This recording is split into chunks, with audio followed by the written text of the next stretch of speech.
came here to check it out. By the way, I'm in Moscow.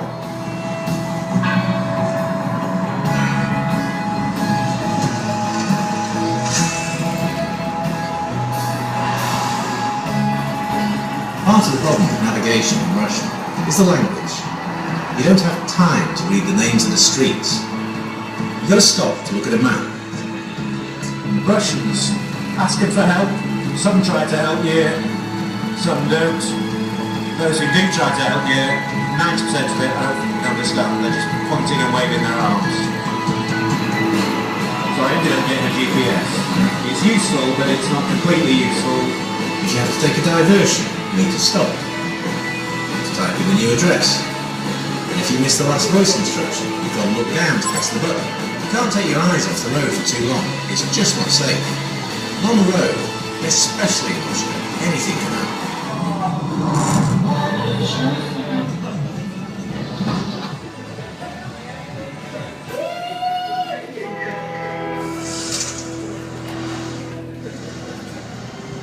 So, I'm at the right place. Looks more like a factory than an office.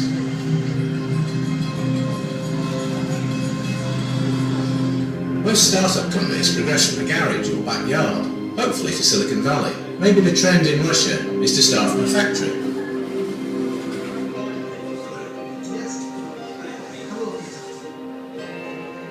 These guys showed me the working drawings of the helmet with the navigation system built in.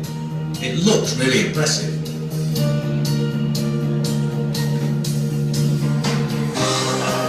We started our project 5 years ago and had nothing. But we had very cool мотошлема with augmented reality mode. It's new era for motorcycles with our budget. It's a helmet from Iron Man.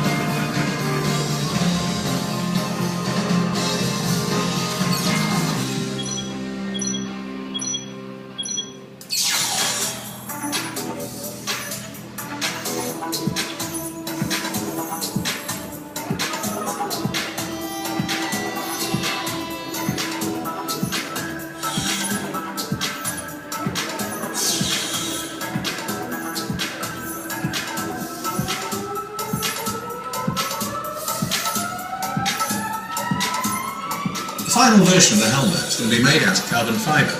It's high-strength material which is stronger than steel, but this material is very light. The helmet will be certificated by international standards.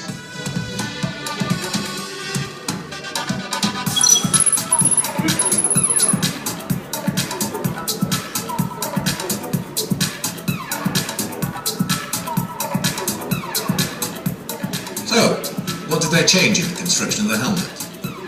It's slightly bigger than an average helmet, so that the picture can be projected onto the visor.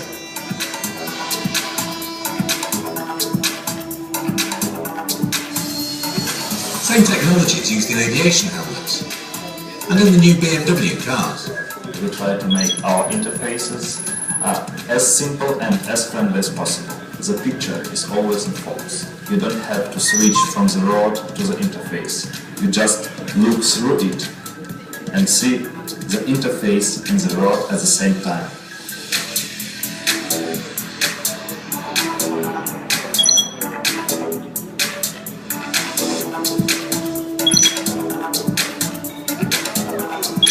When you're moving at high speed, you see the minimum information.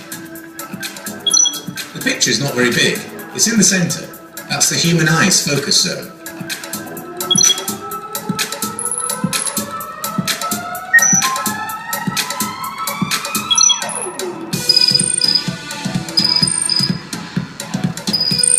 Our helmet features voice control. We conducted several tests in various noisy conditions and the results are quite good. The confidence level is up to 95%. I wonder, does it only understand the Russian accent? Enter address. State Street in San Francisco. Market Street. Excellent. Actually, the technology is the same as Siri in the iPhone. And how long does the battery last? The battery life is always a problem. you will not have it. They told me it lasts for the whole day. This long time is achieved by use of extended batteries. You can charge your helmet with the usual USB cable. Well, the idea itself is really interesting. But are these guys going to be able to roll up the product? For this moment we have a lot of prototypes, any parts of our final helmet. They already have a Skulk Innovation Centre grant, as well as venture funds. The grant committee gave to the project $1 million grant to develop the helmet. We decided that this project have a good market perspectives. I strongly believe that he will be successful, and I wish him best of luck. Despite the fact that the invention is Russian, in the first instance, the helmet's going to be released in English-speaking countries, because the voice recognition technology is adjusted for the English language as being the most popular. And what about the price? $2,000 US.